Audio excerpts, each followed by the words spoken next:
As we gather this evening in the joy of freedom, we remember that all share a truly extraordinary heritage. Together, we are part of one of the greatest stories ever told, the story of America. It is the epic tale of a great nation whose people have risked everything for what they know is right and what they know is true. It is the chronicle of brave citizens who never give up on the dream of a better and brighter future. And it is the saga of 13 separate colonies that united to form the most just and virtuous republic ever conceived.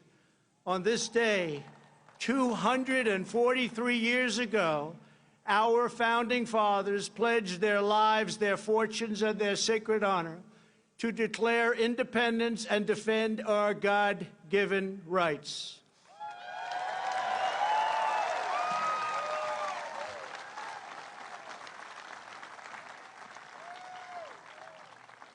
Thomas Jefferson wrote the words that forever changed the course of humanity. We hold these truths to be self-evident, that all men are created equal, that they are endowed by their Creator with certain unalienable rights, that among these are life, liberty, and the pursuit of happiness.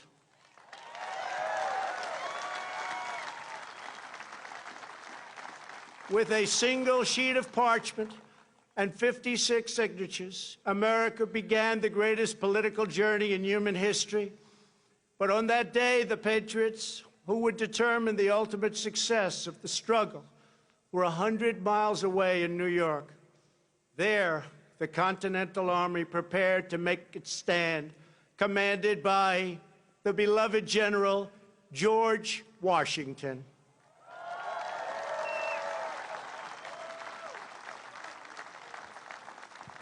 As the delegates debated the Declaration in Philadelphia, Washington's army watched from Manhattan as a massive British invading fleet loomed dangerously across New York Harbor. The British had come to crush the revolution in its infancy. Washington's message to his troops laid bare the stakes. He wrote, "The fate of unborn millions will now depend under God on the courage and conduct of this army.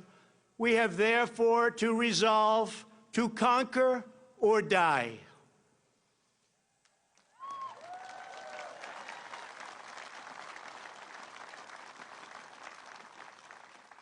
Days later, General Washington ordered the Declaration read aloud to the troops. The assembled soldiers just joined an excited crowd running down Broadway. They toppled a statue of King George and melted it into bullets for battle. The faraway king would soon learn a timeless lesson about the people of this majestic land. Americans love our freedom, and no one will ever take it away from us.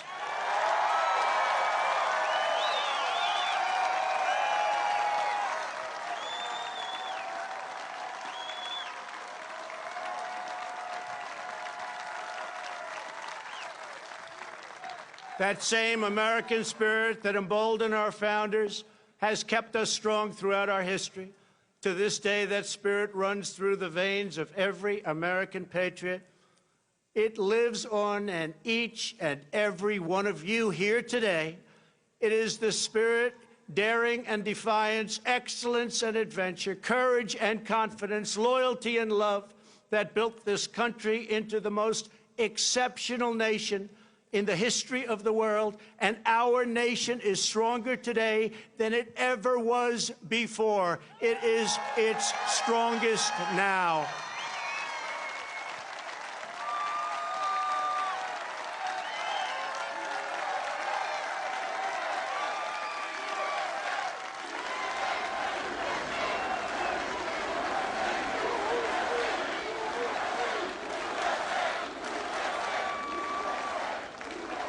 That same righteous American spirit forged our glorious Constitution. That rugged American character led the legendary explorers Lewis and Clark on their perilous expedition across an untamed continent. It drove others to journey west and stake out their claim on the wild frontier. Devotion to our founding ideals led American patriots to abolish the evil of slavery, secure civil rights, and expand the blessings of liberty to all Americans.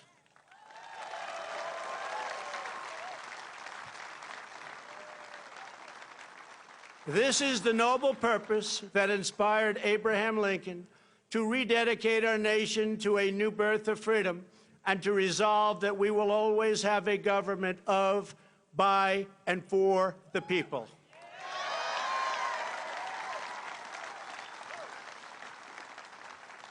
Our quest for greatness unleashed a culture of discovery that led Thomas Edison to imagine his light bulb, Alexander Graham Bell to create the telephone, the Wright brothers to look to the sky and see the next great frontier.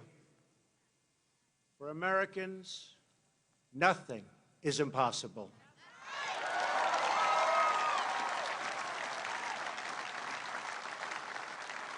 Exactly 50 years ago this month, the world watched in awe as Apollo 11 astronauts launched into space with a wake of fire and nerves of steel and planted our great American flag on the face of the moon. Half a century later, we are thrilled to have here tonight the famed NASA flight director who led mission control during that historic endeavor, the renowned Gene Kranz.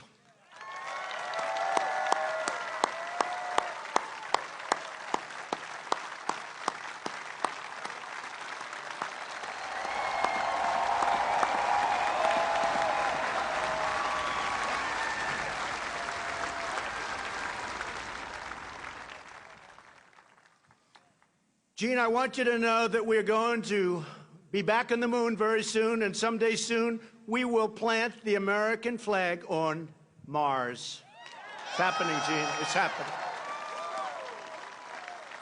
Our nation's creativity and genius lit up the lights of Broadway and the sound stages of Hollywood. It filled the concert halls and airwaves around the world with the sound of jazz, opera, country, rock and roll, and rhythm and blues. It gave birth to the musical, the motion picture, the Western, the World Series, the Super Bowl, the skyscraper, the suspension bridge, the assembly line, and the mighty American automobile. It led our citizens to push the bounds of medicine and science to save the lives of millions. Here with us this evening is Dr. Emanuel Freireich. When Emanuel began his work, 99% of children with leukemia died. Thanks largely to Dr. Freireich's breakthrough treatments, currently 90% of those with the most common childhood leukemias survive. Doctor, you are a great American hero. Thank you.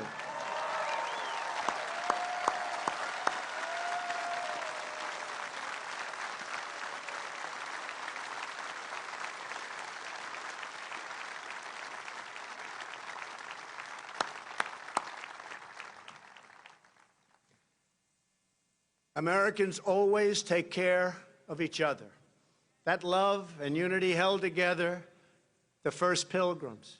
It forged communities on the Great Plains. It inspired Clara Barton to found the Red Cross, and it keeps our nation thriving today.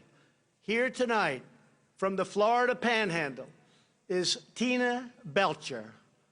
Her selfless generosity over 3 decades has made her known to all as Mrs. Angel. Every time a hurricane strikes, Mrs. Angel turns her tiny kitchen into a disaster relief center. On a single day after Hurricane Michael, she gave 476 people a warm meal. Mrs. Angel, your boundless heart inspires us all. Thank you.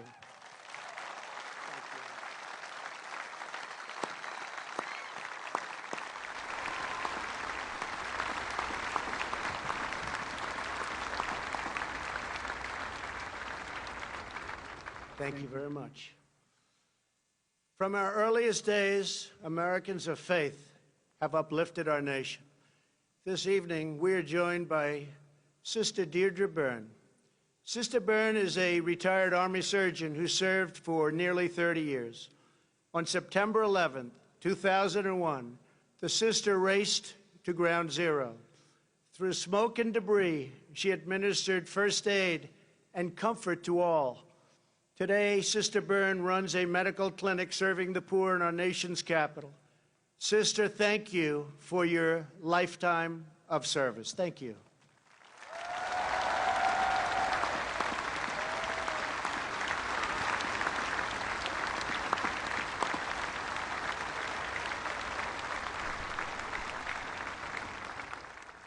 Our nation has always honored the heroes who serve our communities.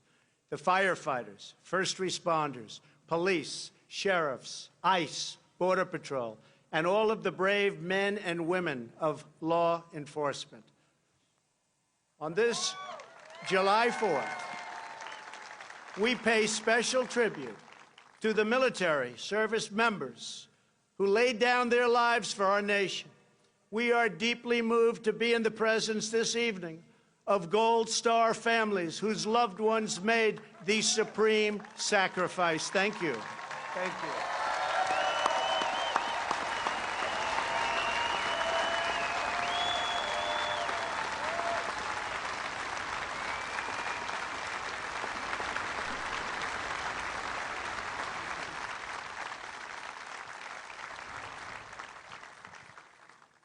Thank you very much. Throughout our history, our country has been made ever greater by citizens who risked it all for equality and for justice. 100 years ago this summer, the women's suffrage movement led Congress to pass the constitutional amendment giving women the right to vote.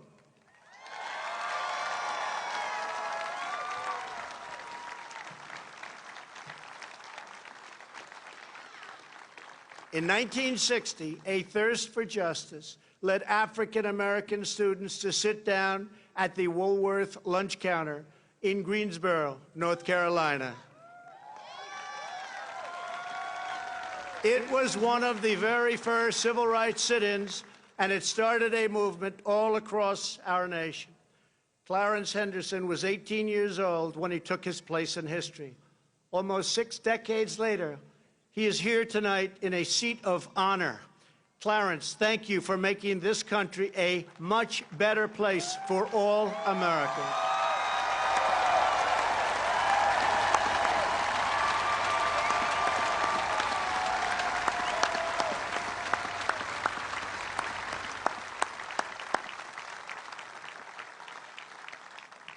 In 1963, Reverend Martin Luther King, Jr. stood here on these very steps and called on our nation to live out the true meaning of its creed and let freedom ring for every citizen all across our land. America's fearless resolve has inspired heroes who defined our national character, from George Washington, John Adams, and Betsy Ross to Douglas, Frederick Douglass, the great Frederick Douglass, Harriet Tubman, Amelia Earhart, Douglas MacArthur, Dwight Eisenhower, Jackie Robinson, and, of course, John Glenn. It has willed our warriors up mountains and across minefields. It has liberated continents, split the atom, and brought tyrants and empires to their knees. Here with us this evening is Earl Morse. After retiring from the Air Force, Earl worked at a VA hospital in Ohio. Earl found that many World War II veterans could not afford to visit their memorial on the National Mall. So Earl began the very first honor flights that have now brought over 200,000 World War II heroes to visit America's monument. Earl, thank you. We salute you. Thank you.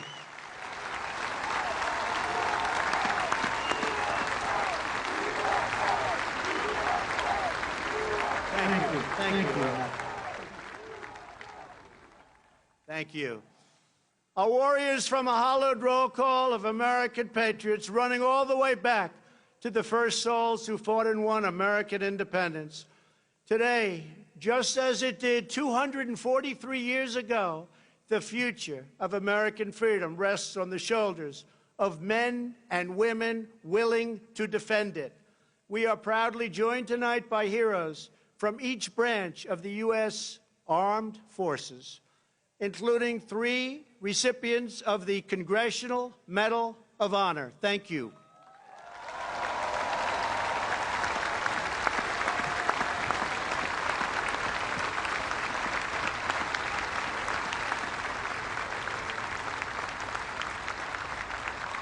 They and thousands before us served with immense distinction, and they loved every minute of that service. To young Americans across our country, now is your chance to join our military and make a truly great statement in life, and you should do it.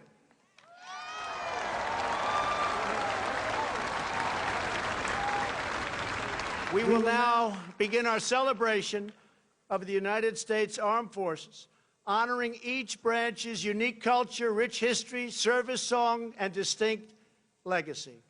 I invite Acting Secretary, please, Mark Esper, Secretary of Defense, and Chairman Dunford, head of the Joint Chiefs of Staff, please join me.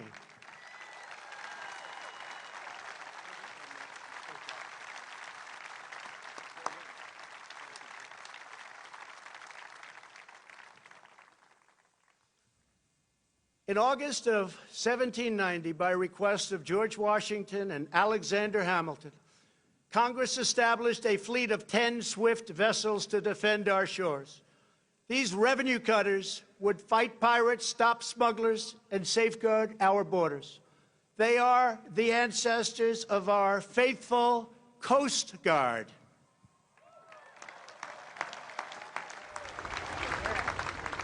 When our ships were seized and sailors kidnapped by foreign powers in 1812, it was a revenue cutter, the swift schooner Thomas Jefferson, that swept in to capture the first British vessel of the war. In 1897, when 265 whalers were trapped in ice and the ice fields of Alaska were closing up, courageous officers trekked 1,500 miles through the frozen frontier to rescue those starving men from certain death. In 1942, the Coast Guard manned landing craft for invasions in the Pacific.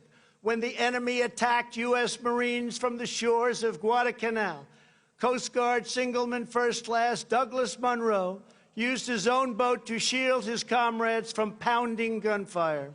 Munro gave his life. Hundreds of Marines were saved.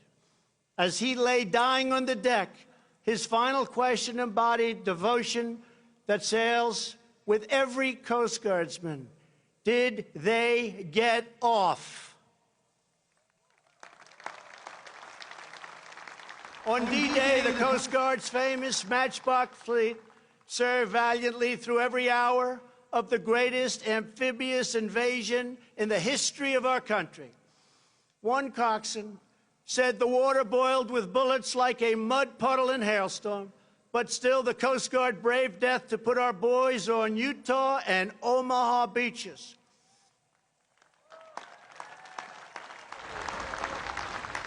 Every Coast Guardsman is trusted to put service before all. Coasties plunge from helicopters and barrel through pouring rain and crashing waves to save American lives. They secure our borders from drug runners and terrorists. In rough seas, at high speeds, their sharpshooters take out smugglers' engines with a single shot. They never miss.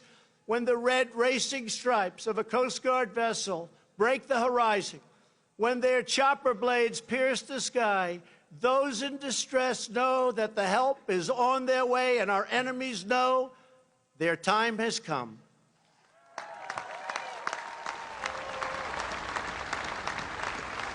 These guardians of our waters stand semper paratus.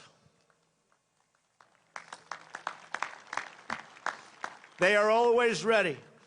They are the United States Coast Guard. Representing the Coast Guard today, you will soon see an HH-60 Jayhawk helicopter based at Coast Guard Air Station Clearwater, along with an HH-65 Dolphin from Air Station Atlantic City and an HC-144 Ocean Sentry from Air Station Miami.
Thank you.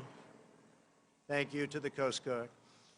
On a cold December morning in 1903, a miracle occurred over the dunes of Kitty Hawk, North Carolina, when two bicycle makers from Ohio defied gravity with a 12-horsepower engine, wings made of cotton, and just a few dollars in their pockets.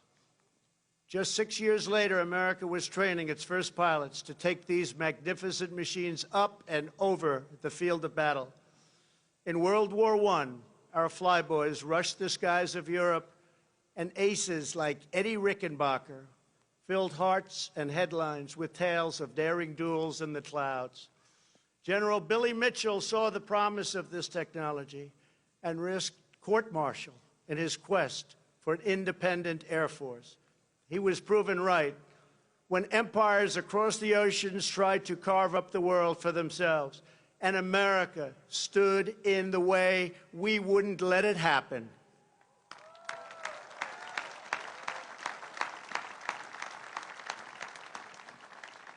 After Pearl Harbor, Lieutenant Colonel James Doolittle and his raiders flew B-25 bombers off a carrier deck in the deep Pacific in a daring feat of American resolve. And as President Roosevelt said, the Nazis built a fortress around Europe, but they forgot to put a roof on it.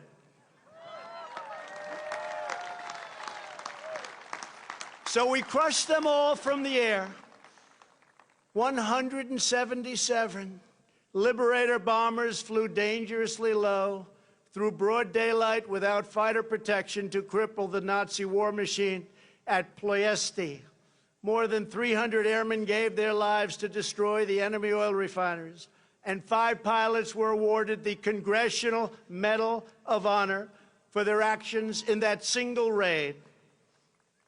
It was Airman Chuck Yeager who first broke the sound barrier. It was airmen like Gus Grissom and Buzz Aldrin who traded their Sabre jets for rockets to the stars. And it is our incredible airmen today who wield the most powerful weapon systems on the planet Earth.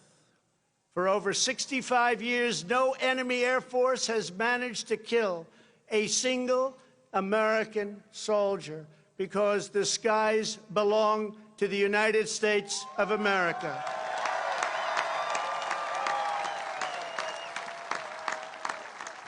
No enemy has attacked our people without being met by a roar of thunder and the awesome might of those who bid farewell to earth and soar into the wild blue yonder.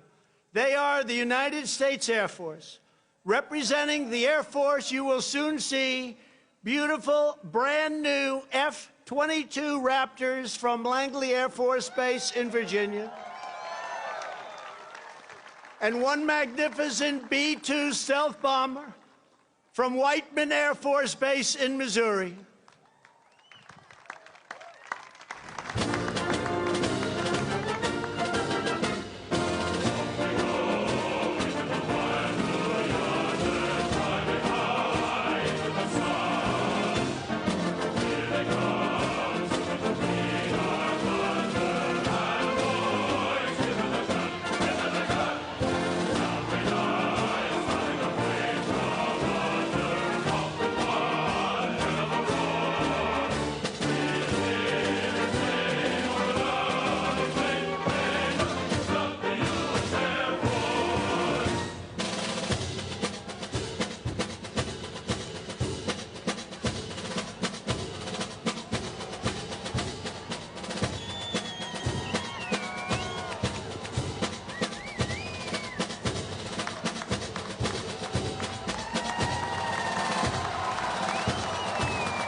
What a great country.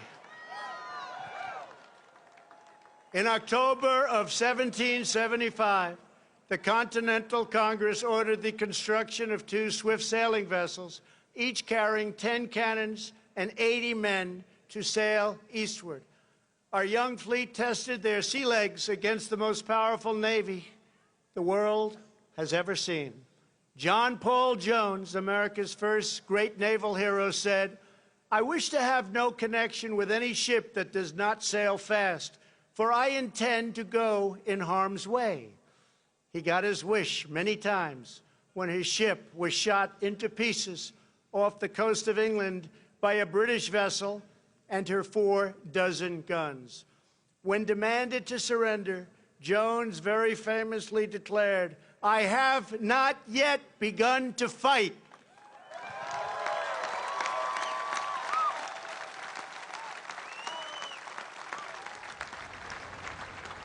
When our Navy begins fighting, they finish the job. The War of 1812, Captain James Lawrence fell with his brothers on the USS Chesapeake. His dying command gained immortality. Don't give up the ship. In the Battle of Mobile Bay, Admiral David Farragut lashed himself to the rigging of his flagship to see beyond the cannon smoke, crying, "Damn the torpedoes, full speed ahead." In World War II, it was aviators launched from the carrier Enterprise, Hornet, Yorktown, who filled the skies of Midway and turned the tide of the Pacific War. Nobody could beat us. Nobody could come close. On D-Day, CB engineers came ashore to destroy blockades and barriers, making way for the invasion. Many lost their lives, but they took the German defenses with them, and our men crushed upon the beaches like a mighty storm. From the naval demolition units of World War II arose a force that became famous in the Mekong Delta. They don't want to see our force again. The very best of the very best, the Navy SEALs.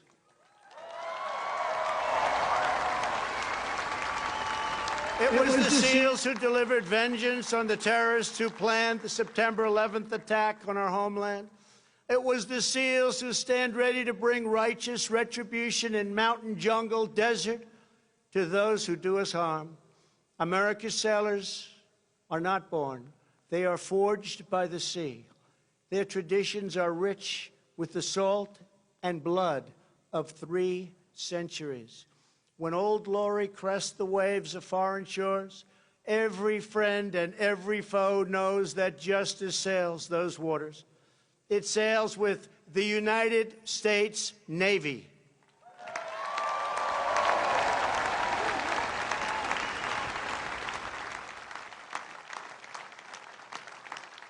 Representing our great Navy today will be 2 F-18 Super Hornets from Naval Air Station Oceana in Virginia, along with 2 F-35 Lightnings from Naval Air Station Lemoore in California.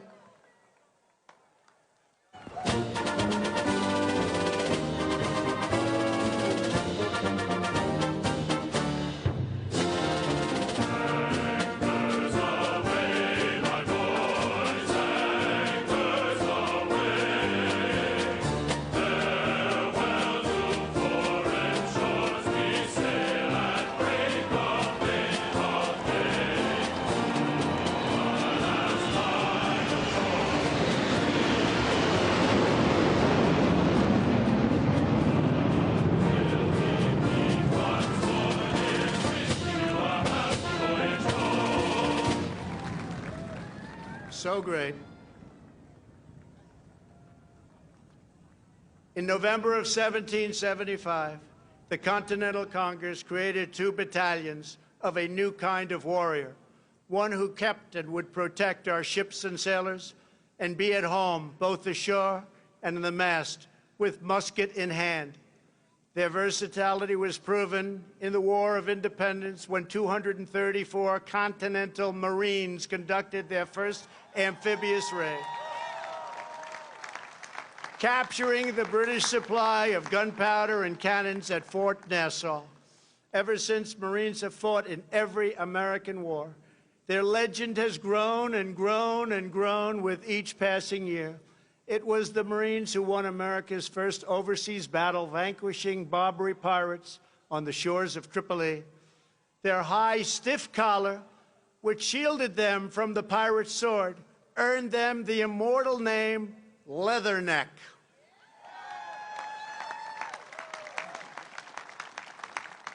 It was the Marines who, after 2 long days of battle, marched through the halls of Montezuma. It was the Marines who took heavy casualties to kick the Kaiser's troops out of Belleau Wood in World War I, earning the title Devil Dogs. And it was the Marines who raised the flag on the black sands of Iwo Jima.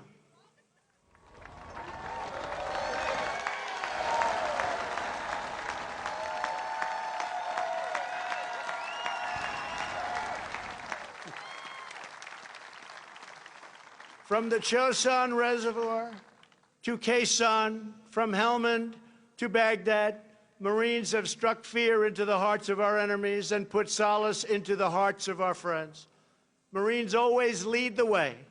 After the 1983 Marine barracks bombing in Beirut, which claimed the lives of 241 great U.S. servicemen, Marine Sergeant Jeffrey Nashton lay in bandages, so badly wounded, barely alive.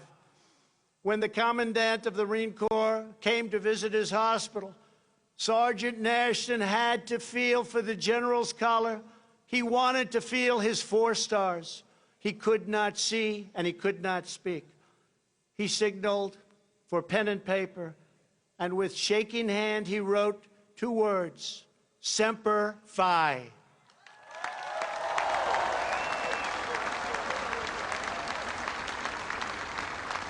That motto, Semper Fidelis, always faithful, burns in the soul of every Marine, a sacred promise the Corps has kept since the birth of our country. They are the elite masters of air and land and sea on battlefields all across the globe. They are the United States Marines.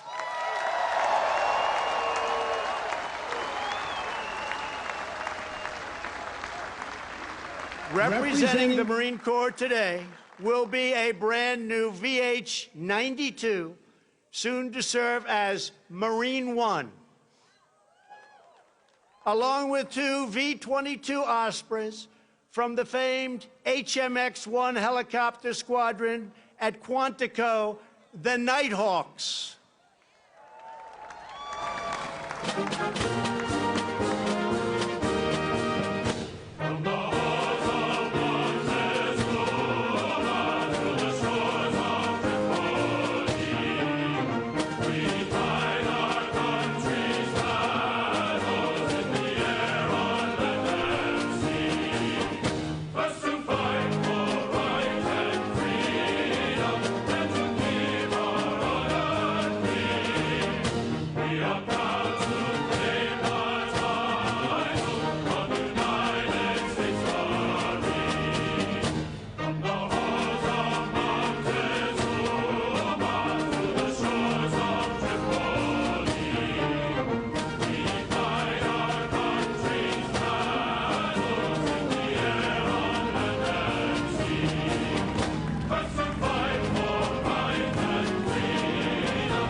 In June of 1775, the Continental Congress created a unified army out of the revolutionary forces encamped around Boston and New York, and named after the great George Washington, Commander-in-Chief.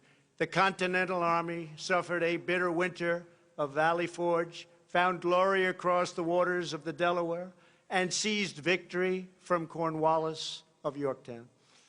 Our Army manned the airports, it ran the ramparts, it took over the airports, it did everything it had to do. And at Fort McHenry, under the rocket's red glare, it had nothing but victory. And when dawn came, their star-spangled banner waved defiant. At Shiloh, Antietam, and Gettysburg, our soldiers gave the last full measure of devotion for the true unity of our nation and the freedom of all Americans. In the trenches of World War I, an Army sergeant named Alvin York faced an inferno of enemy fire and refused to retreat. He said, "I won't leave, I won't stop." He shot his rifle 18 times, killing 18 of the enemy. When they fixed bayonets and charged, he killed 7 more. The entire German machine gun battalion surrendered because of one man, Alvin York. A generation later, the Army returned to Europe and embarked upon a great crusade. With knives and rifles in hand, the Rangers scaled the cliffs of Normandy. The 101st Airborne leapt into the danger from above, illuminated only by enemy flares, explosions, and burning aircraft.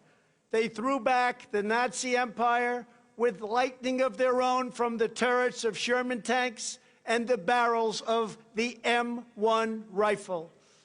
In the darkness of the Battle of the Bulge, with Nazis on every side, one soldier is reported to have said, "They've got us surrounded again, the poor bastards."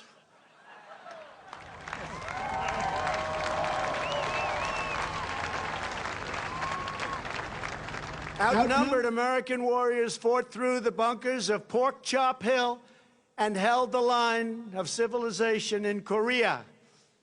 In the elephant grass of Vietnam, the 1st Cavalry made its stand amid a forest consumed in flame with enemies at every single turn. The Army brought America's righteous fury down to al-Qaeda in Afghanistan and cleared the bloodthirsty killers from their caves. They liberated Fallujah and Mosul and helped liberate and obliterate the ISIS caliphate just recently in Syria, 100% gone. Through centuries, our soldiers have always pointed toward home, proclaiming, "This we'll defend." They live by the creed of Douglas MacArthur: "In war, there is no substitute for victory." They are the greatest soldiers on earth.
Nearly 250 years ago, a volunteer army of farmers and shopkeepers, blacksmiths, merchants, and militiamen risked life and limb to secure American liberty and self-government.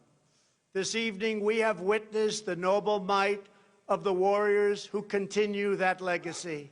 They guard our birthright with vigilance and fierce devotion to the flag and to our great country.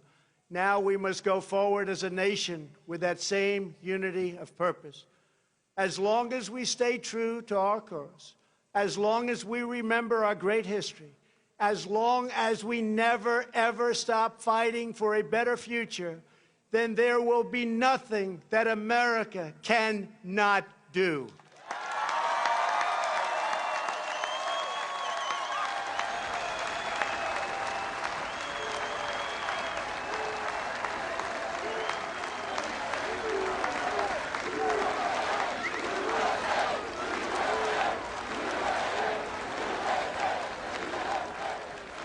Thank you. We will always be the people who defeated a tyrant, crossed a continent, harnessed science, took to the skies, and soared into the heavens, because we will never forget that we are Americans and the future belongs to us.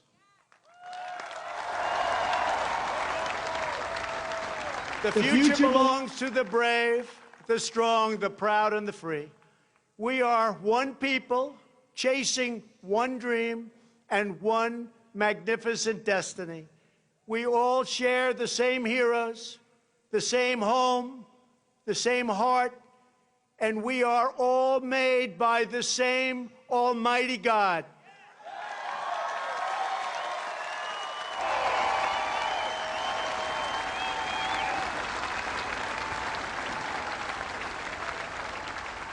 From the banks of the Chesapeake to the cliffs of California, from the humming shores of the Great Lakes to the sand dunes of the Carolinas, from the fields of the heartland to the Everglades of Florida, the spirit of American independence will never fade, never fail, but will reign forever and ever and ever.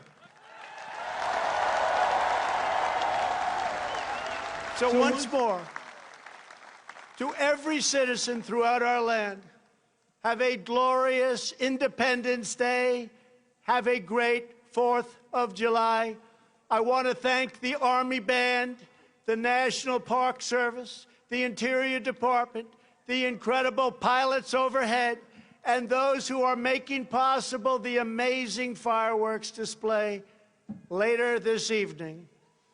Now, as the band plays the Battle Hymn of the Republic, I invite the First Lady, Vice President and Mrs. Pence, the service secretaries and military leaders to join me on stage for one more salute to America by the famous, incredible, talented Blue Angels. God bless you, God bless the military, and God bless America. Happy 4th of July.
Hallelujah.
If all the things were gone I'd worked for all my life, and I had to start again with just my children and my wife, I thank my lucky stars to be living here today, 'cause the flag still stands for freedom, and they can't take that away.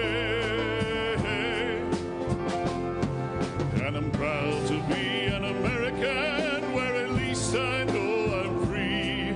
And I won't forget the ones who died, who gave that right to me. And I gladly stand up next to you and defend her still today, 'cause there ain't no doubt I love this land.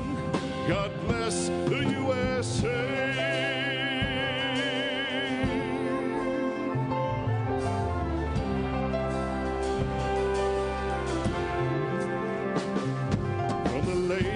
Of Minnesota to the hills of Tennessee, across the plains of Texas, from sea to shining sea.